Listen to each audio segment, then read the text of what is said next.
All right, welcome back to the Black Male Archives podcast. I'm your host Rodney Freeman, and we have with us Marcus Boyd. Sir, how you doing today?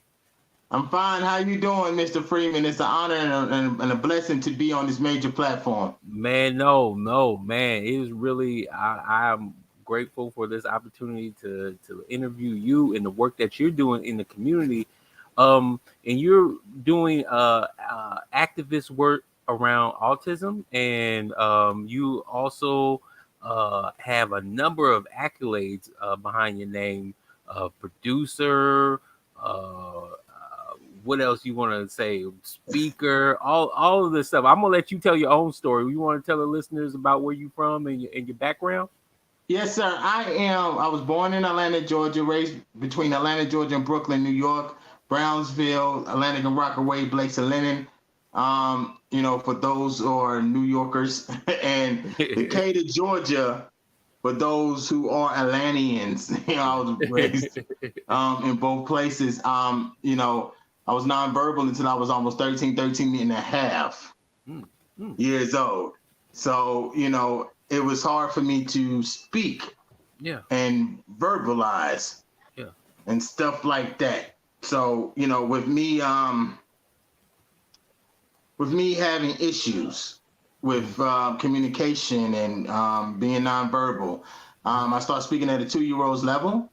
And with that being said, I didn't start speaking like this until I was almost 18 years old. Mm-hmm. And I got diagnosed April 12th, 1993 at Clifton Springs Mental Health Center. Dr. King was my doctor. Berta Looper was my therapist. Bob Ortner was my behavior aide. Dorothy Carr was my social worker. Anna Gibbs was my speech therapist. Kimberly Gibbs was my peer speech therapist. And so many other people, Larry King and, so many other people that helped in the process of this village that we like to call Marcus Boyd. Mm, mm, So, mm, I didn't really become an autism activist until almost 6 years ago. mm. I didn't want to be an autism activist. I just wanted to live a normal life, not understanding and realizing I was already normal to begin with. Mm-hmm. So, I had to change my perspective. A good friend of mine, she helped me change my perspective a little forcefully, but sometimes great things come out of force. Yeah, yeah. So, Well, tell us about that. Tell us about how did you have to change your perspective? What was it before and going forward? well, again, I'm in Atlanta, Georgia, so I'm in the music scene. So I'm not trying to tell a superstar, listen, I have autism, okay? I'm Mm-hmm, just trying to mm-hmm. get them to hear the track, hear the beat. If they love it, that's beautiful. If they don't, we can, change some things and stuff like that. But Yeah, autism was not on the list. It was not like, okay, well, yeah, I'm a music producer. I have yeah, autism. I yeah. mean, I was not proud of myself. I was ashamed of myself because of the difference. Not Mm, understanding that there is no difference. mm-hmm, And I need to be proud of myself and whatever I achieve, mm-hmm. whatever the superpowers that God gave me. I didn't see them as superpowers at first. I Right, just right. saw them as, let's sweep it under the rug. Let's not talk about it because I come from a family of that. Yeah, yeah, yeah. Tell us how you use those superpowers in music, though. I'm interested to hear that story. Well, I mean, I've been in music since third, fourth grade, concert band, marching band, Mm-hmm, playing different instruments, going to band camp, upstate New York, stuff like that. My sister, Big Patty, trying to help me communicate in camp. mm-hmm, So she forced me to learn how to play the trombone. mm-hmm. Big Patty, 6'9". She's a big girl. So I'm not going to say no to her. So I went along with her plan Yeah. and I learned how to play the trombone. I moved from that to the trumpet. And then the neighborhood churches I was going to taught me Mm-hmm, the organ, the electrical piano, keyboard, um, you know, flute, mm-hmm, clarinet. mm-hmm. So, music in my house was always the it factor. Yeah, My mom has 22 of us, yeah, and my grandma had 24 kids. So when you grow up in the projects, I mean, even if it ain't your kids, it's your kids. yeah. Right, You know right, what I'm right, saying? So right. Responsible for everybody in the neighborhood, right? So so how did you use that then? So let's segue into you becoming a producer. How was that? What was that like? What was the type? I I became a music producer at almost 15 years of age, Mm, and with that, it was like somebody was supposed to babysit me. mm-hmm, Okay, mm-hmm, back when I was in Atlanta, these guys was not on. They mm-hmm, was not signed. They were just it was just regular people, mm-hmm, just supposed to babysit me and stuff like that. But what ended up happening was one of these guys gave me an Acer laptop and the demo version of Fruity Loops 1. That's how I'm showing my age. They gave me the demo version of Fruity Loops. yeah. So, with that being said, he started teaching me how to take live instrumentation and Mm-hmm, take digital compression sounds and blend them, how to blend vocals with instrumentations, yeah. how to loop, what's legal in looping, what's legal in sampling, non-sample beats, Yeah. BPMs, KBIs. I mean, how to take the instrument and really have it come to life more than it will already be if you was playing it physically. Mm-hmm. Man, man. It's okay. So you said this person. So this person was already in the music scene, but Him and his partners was Okay. already in the music scene. They wasn't signed. We were just Okay. in East Point in one of their parents' mother's house. We was in East Point, Georgia. And there was a bunch of us. Yeah. Nobody was signed. And Yeah. plus I wanted to try to be like them. So yes, I was doing other stuff than going to school. I Yeah. don't want to just say like I was just skipping Yeah. school. But I mean, I was Yeah. just it was just other arrangements set. Yeah. Yeah. Yeah. Yeah. So okay, so you guys so they showed you how to do that. So when the first beat that you made, who'd you make it for? What happened to it?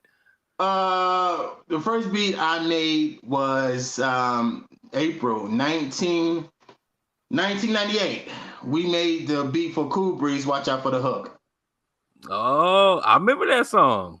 I But remember that song. that song went up. But Yeah. because of non-managing, non-contractual agreements, Mm-hmm. and because people can basically get you for little or nothing if you green in the music industry, Mm-hmm. you give your product away, not knowing that they signing, putting their names on stuff or whatever. But it's Yeah. cool because everything was a learning experience. Yeah. Yeah. Yes, I lost a lot of money, a Yeah. lot of money. You know what Yeah. I'm saying? And I don't blame them for what they done. You Mm-hmm. understand what I'm saying? Because at the end of the day, you're gonna have to go through the chitlin circuit for whatever position you in. Yeah. You understand what I'm saying? Yeah. You're gonna have to Yeah. go through that grind. You're gonna Right. have what they taught me is priceless. So yeah, they took a beat, Yeah. but what they taught me was priceless. Okay. So you got that one up under your belt, and then you start doing other ones. So when when did you uh get your first like uh award, or when did you find Uh, out that you was like, okay, yeah, this is it, this is big time, and all that type of stuff? It took a long time, Okay. Mr. Freeman. I'm not gonna lie. I probably sucked making beats from 1998 till about 2010. Like it took a very long time. Like Yeah. you see the gap between that. I said Yep. 98 Yeah. to Yeah. 2010. That's like Yeah. 12 years. Yeah. Yeah. My stuff was garbage. Like, but in 2010. Mm-hmm. I started getting the chance to meet people like Shirley Caesar, Dwelle, Mm-hmm. started meeting, Lil Wayne's management and Mm-hmm. different other people of that nature. So in Mm-hmm. 2011, end of 2010, that's when it really started taking off. That's when I Mm-hmm. got my first award in 2010. Okay. But Okay. I didn't And what get was the first no award for and everything? I'm sorry. best music producer. I was in Baltimore, Maryland. Yeah. So they gave me an award as best music producer, but I think they give those out like they give those sports trophies to water boys. You know the trophy that you get when you're a water boy on a basketball or The football team. participation trophy? No, you But didn't get that. I think they gave me that. Like this was before the billboards. I think gave me that to signify like he was in the room. Right. Let's give him this. Okay. Okay. So so you tell me, what award did you really feel like really kind of like, you when you sit back and you look at everything, you be like, yeah, that's the award that I wanted. That's the one that I got. That's the one that I deserve, type of thing.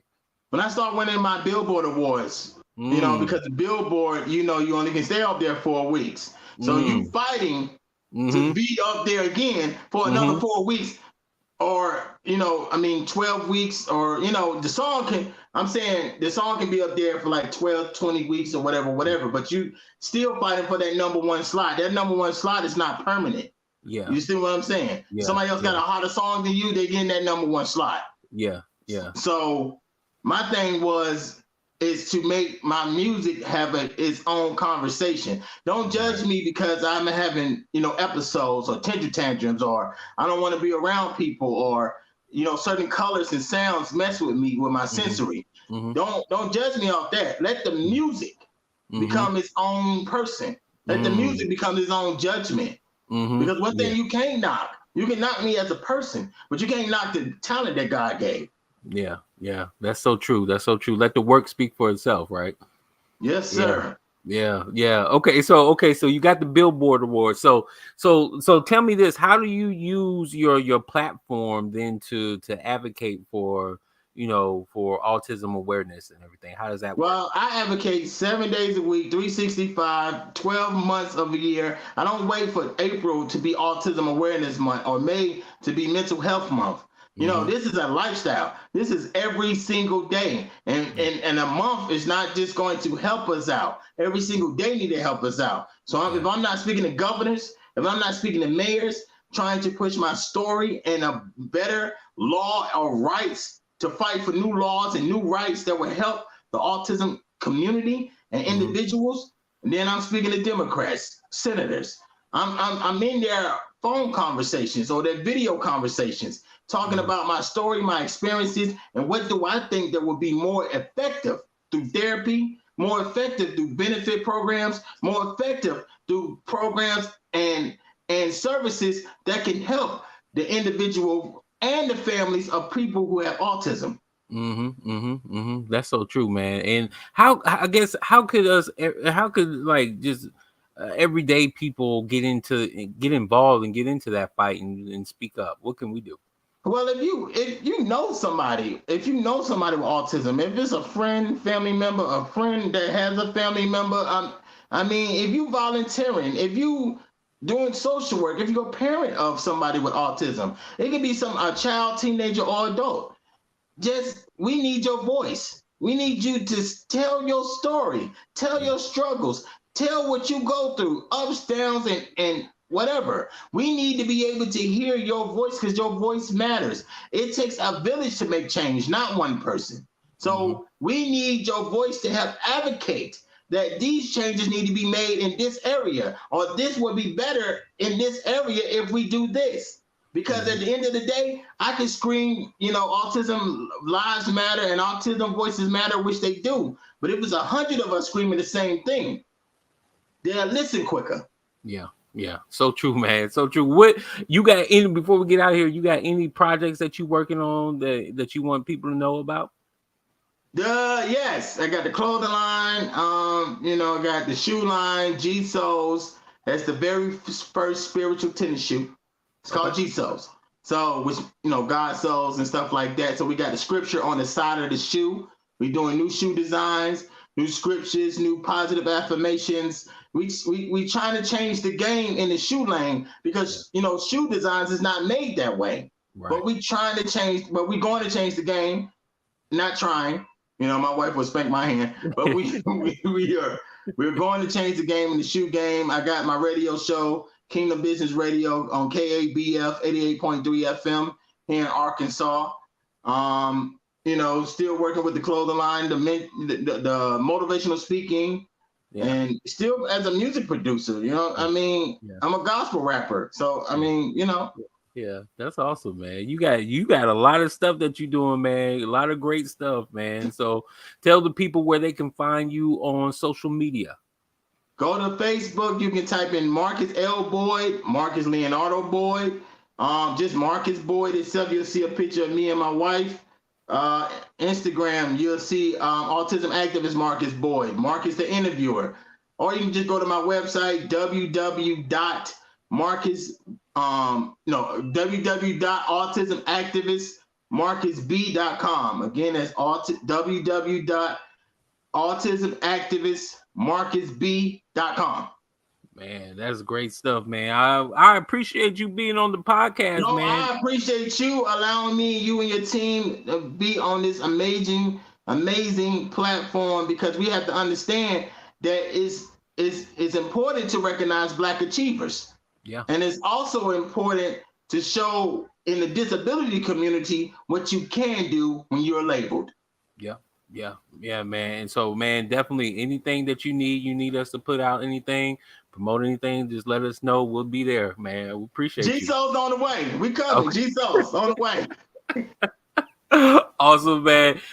Thank you, sir, Marcus Boyd, for being on the Black Male Archives podcast, where we capture, curate, and promote positive stories about Black men, which I want to appreciate you, sir. Thank you for your time. Thank you. Yes, sir. All right.